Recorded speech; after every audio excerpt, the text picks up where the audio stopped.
cô mình có hai năng miên nhát khơi bằng tinh còn miên lôi tinh tam miên tam sao lên màn cặp bông thế ngay mà có chuyện co hộp ấy nhom trệ o bọc nhom ọt pe cho ngày năng chẳng bàn chuyện co hộp tê và khá chuyện thạo can tinh tu nâng bỏ miên ta chui dùm nuôi con ấy ban cô nhom tinh bà lai tinh ấy đặc giờ tờ lụ ban cả mà hộp tờ mục tiếtបាទអំពូមេលោកយាយលោកតាលោកកពុកអ្នកម្ដាយសប្បុរសជនទាំងក្នុងនិងក្រៅប្រទេសជាទីគោរពជាទីរាប់អានដល់ពងពោះបាទដោយសារ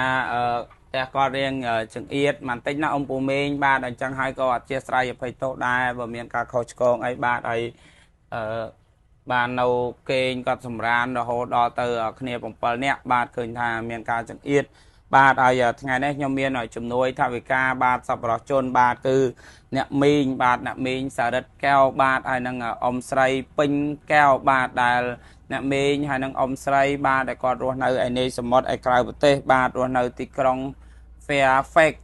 បាទរដ្ឋវិជ្ជាសហរដ្ឋអាមេរិកគាត់បានផ្ដល់ជំនួយថវិកាតាមរយៈខ្ញុំឥឡូវនេះខ្ញុំមានឱកាសបានដកថវិកាបាទអ្នកមីងសារ៉ិតហើយនឹងអ៊ំស្រីពេញបាទដែលគាត់រស់នៅរដ្ឋវិជ្ជាដកថវិកាអ៊ំស្រីនិងអ្នកមីង$25បាទស្មើនឹង100000រៀលដើម្បីបកគលជូនទៅដល់គ្រួសារមីងយ៉ាណាមីងបាទគ្រួសារមីងយ៉ាបាទហើយក្នុងនោះផងដែរក៏មានសប្បុរសជនបាទបងប្រុសធីដែលគាត់បានអញ្ជើញពីសហរដ្ឋអាមេរិកមកគាត់បានមកជាមួយពួកខ្ញុំដែរបាទមកផ្ទាល់មកដល់ទីកន្លែងនេះដែរគាត់ក៏ឃើញគ្រួសារអ្នកមីងគ្រួសារលោកពូនិងប្អូនបាទគាត់ក៏មានការអាណិតបាទឃើញភាពខ្វះខាតហើយសំខាន់ជាងគេគឺផ្ទះចម្រោកទីកន្លែងហើយអត់មានកអីហើយណាមួយបងប្អូននោះក៏គាត់មានជំងឺមានអីទៀតបាទចឹងហើយបងធីក៏គាត់អាណិតដែរគាត់បានចូលរួមបាទគាត់បានចូលរួមជាមួយគ្នាបាទ$20ដែរនេះថវិកាបងធីបាទសប្បុរសជនចិត្តធរដែលគាត់អញ្ជើញពីសហរដ្ឋអាមេរិកមកផ្ទាល់បាទហើយដល់ឡៃថវិកាអ្នកមីងសារ៉ិតបាទហើយនឹងអ្នកមីងសារ៉ិតហើយនឹងអ៊ំស្រីពេញបាទរស់នៅទីក្រុង Fairfax បាទរដ្ឋវិជ្ជា$25ខ្ញុំដកថវិកាគាត់ដែរអញ្ចឹងបូកចូលគ្នា25តែ20នេះដុល្លារណាមីងបាទ25នេះខ្ញុំដូរជាលុយខ្មែរបាទអ្នកមីងទទួល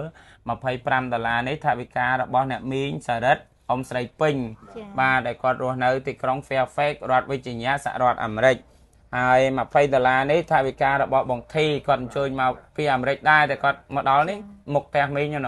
នៅឈរមើលក្រុមដើម7ទឹកបារាំងគាត់កុំឈឺស្កាត់អីដូចខ្ញុំពិបាកមកគាត់អាណិតមីងគាត់ឃើញមីងពូឃើញប្អូនផ្ទះនេះអញ្ចឹងណាបាទអញ្ចឹងអ្នកមីងមានពាក្យពេចន៍អីដូចថាជូនពរទៅសប្បុរសជនទៅអ្នកមីងសារ៉ិតហើយនឹងអ៊ំស្រីពេញហើយក៏ដូចជាបងធីដែលគាត់បានផ្ដល់ជំនួយក៏អាណិតស្រឡាញ់គ្រួសារមីងពូអញ្ចឹងណាមីងបាទសូមឲ្យគាត់រស់ស៊ីមានបានកុំអោយដូចខ្ញុំពិបាកអីបានជួយក្រុមក្រីក្រនេះគាត់បានបនមមណាលោកពូអើយពងអត់ចឹងខ្ញុំអមមណាបានលោកពូឲ្យលុយឲ្យអីនឹងទៅទិញកហូបទិញចំណីទិញអីហូបឲ្យគ្រប់គ្រាន់មកពេលឆ្ងាញ់នឹងខ្ញុំត្រេកអរមមណាឲ្យដឹងគុណអ្នកអត់ចឹង